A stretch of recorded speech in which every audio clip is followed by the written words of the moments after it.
Barrier islands are a dynamic force of nature.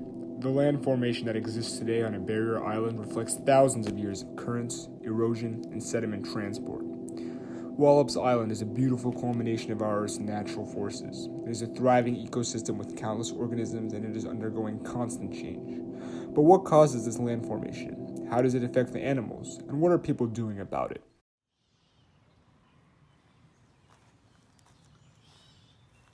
I'm your host, Neil deGrasse Tyson, and today we're going to learn about some of the processes that have shaped Wallop Island, learn about the inhabitants, and learn about how this has affected the local environments. So, let's go.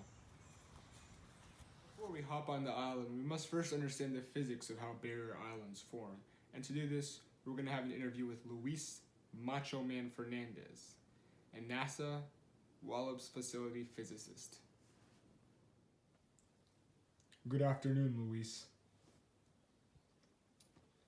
So tell me, how long has your family been on this island?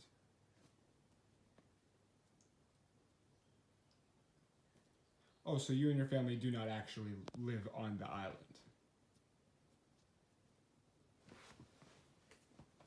Is this because of the massive effect that human life can have on the physics of barrier island motion?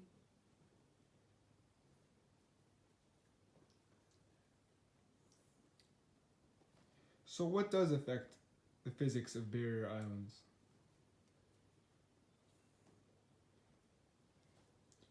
So would that be a zero sum?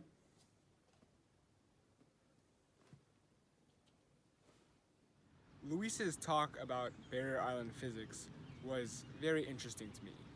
But what I wanted to know was, how do local organisms deal with barrier island shifts? Do they evolve? Do they want to die? Are they really nice? To learn about this, we went to the Chincoteague Bay Field Station and spoke with Jackie, a local expert. Hi Jackie, tell us about what you do here. I'm an educator at the Chincoteague Bay Field Station, or I was, until I was ousted by my friend, Shayla. Okay, so how do the ecologies of the barrier islands change? A very important thing to note here is the rack line, which is the line of debris deposited at high tide. It contains seaweed, seashells, sandals, Pokemon cards, pretty much anything that washes up to the shore. Wow, I think I saw the rack line myself, but what do they help with? The rack breaks the speed of the wind that carries sand from the shore. It helps to reduce daily fluctuations at the sand's surface and retain moisture. This will eventually provide the necessary conditions for plant growth. How so? This is the concept of dune succession, which changes the ecosystem over time. The rack line is full of these substrates which pioneer plants help to colonize. Over time, the environmental conditions change, making it less habitable for themselves, but more habitable for the community as a whole. Wow, that's Iron Man level selflessness. Secondary succession occurs when something crazy like a hurricane interferes with the community, leaving only bare soil available for colonization. Jackie's talk about how the plants adapt to the rack line was very interesting to me, but what I wanted to learn more about was the bigger animals, and there's one in particular, the Delmarva fox squirrel. To learn more about this animal, I ventured out to the world's leading expert, Wallop Island's own G League basketball team, the Wallop Island Delmarva fox squirrels.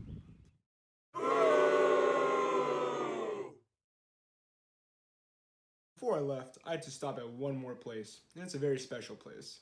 That is the dorms on the Chincoteague Bay Field Station, where I would talk to students about their experience at Wallop Island. So would you like to introduce yourself? Yeah, my name is Alex. Hi, Alex. Hello. So tell us about your roommates. So, I had 3 roommates at Wallop: Sharia, Eli, and Eric. So, Sharia, I really like him because he's very strong and handsome. Really? Yeah. And Eli, I like him because he's so smart. He's always telling me interesting things. And Eric, I shower with Eric.